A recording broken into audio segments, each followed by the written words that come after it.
नित्योपवीतं मम हृदयनिवासं श्रीगणेशं नमामि कर्पूरी गौरं करुणावतारं संसार शिवाजी महाराज की जय।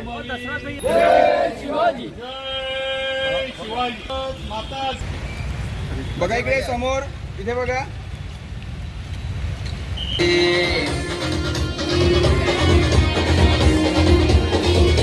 दमदार कधी शांत संयमी फार कधी रवी सर्वोच्च स्थानी बाबा राजे तुम्ही सर्वोच्च स्थानी कार्यकर्त्यांच्या हृदयात राजे बाबा राजांच्या एंट्रीने होतय वातावरण नाही शिवेंद्र राजे राजे राजे शिवेंद्र राजे राणीच्या डंका वाजे शिवेंद्र राजे राजे राजे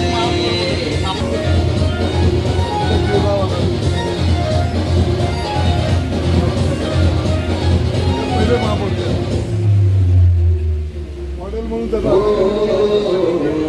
शिवरायांचा ध्यास हाती घेतलेले काम पूर्णत्वाचे ती हाती घेऊन काम पूर्णत्वाचे ती वळून माघारी बघत नाहीत वळून माघारी बघत नाहीत शिवेंद्र राजांच्या एंट्रीने होतय वातावरण राजांच्या एंट्रीने होतय वातावरण नाही शिवेंद्र राजे राजे राजे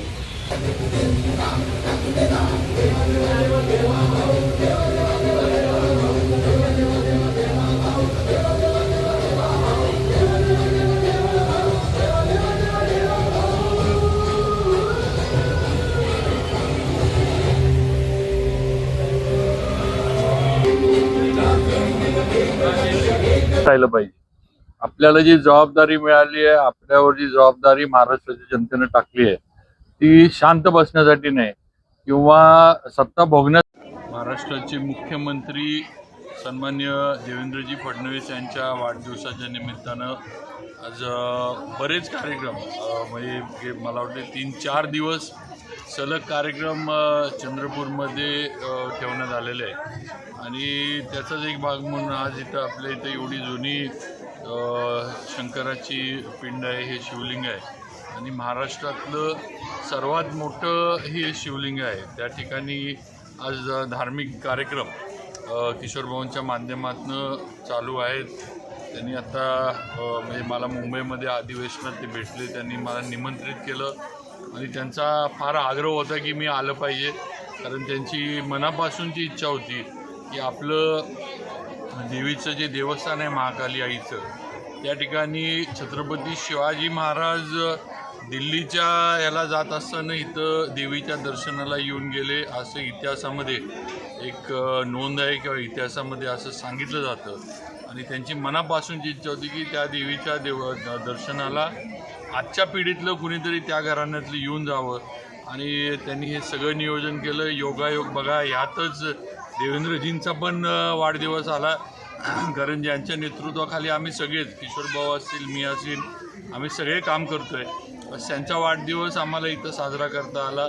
आज इथं शिवलिंगाचं या ठिकाणी आपण अभिषेक वगैरे केला आहे आणि नक्कीच किशोरभाऊंच्या नेतृत्वाखाली चंद्रपूरची प्रगती ही देवेंद्रजींच्या मार्गदर्शनानं जोरात होईल ह्याबद्दल माझ्या मनात अजिबात शंका नाही. कारण किशोरभाऊंना मी आत्ता नाही, मागच्या टर्मपासून ओळखतो किंवा आम्ही मागच्या ह्याच्यापासून दोघं काम करतो आहे आणि नक्कीच मतदारसंघाच्या कामासाठी धडपड करणारे पळणारे नेते किंवा एखादा विषय असला तर तो मंत्री असू दे, अधिकारी असू दे, त्यांच्या मागं लागून म्हणजे तो पटवून देऊन मार्गी कसा लावायचा हे किशोरभाऊंकडनं शिकलं पाहिजे असं माझं नक्की मत आहे.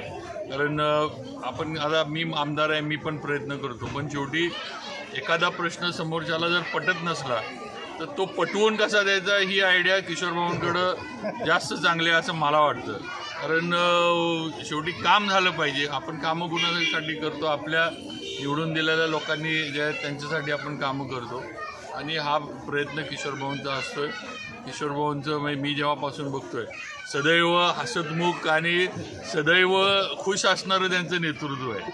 असं मला कधी त्यांचा चेहरा कधी ते विधान भवनात मंत्रालयात भेटलेत आणि चेहरा पडलेला आहे किंवा असे दुःखी दिसलेत असं मला तरी आजपर्यंत आठवत नाही. ज्या वेळेला भेटतात त्यावेळेला हसत असतात, आनंदी असतात, प्रसन्न असतात. हे एक त्यांचं व्यक्तिमत्व आहे आणि नक्कीच भाऊंना मी म्हणजे सहकारी मित्र म्हणून त्यांच्याबरोबर आहे. आज मंत्री म्हणून काम करण्याची संधी मला देवेंद्रजींनी दिली आहे आणि नक्कीच माझ्या मंत्रिपदाच्या माध्यमातून नक्कीच किशोर भाऊंना जे काही माझ्याकडनं सार्वजनिक बांधकाम विभागाकडनं मदत लागेल, सहकार्य लागेल ते आम्ही नक्की करू. आज देवेंद्रजींचं नेतृत्व मोठं झालं पाहिजे हा आमचा सर्वांचा प्रयत्न आहे आणि मी आई महाकालीच्या चरणी भगवान शंकराच्या चरणी प्रार्थना करतो की आपल्या नेत्यांना देवेंद्रजींना उदंड आयुष्य लाभो आणि त्यांच्या हातून महाराष्ट्राची देशाची जडणघडण ही मोठ्या प्रमाणावर हो हीच प्रार्थना करतो.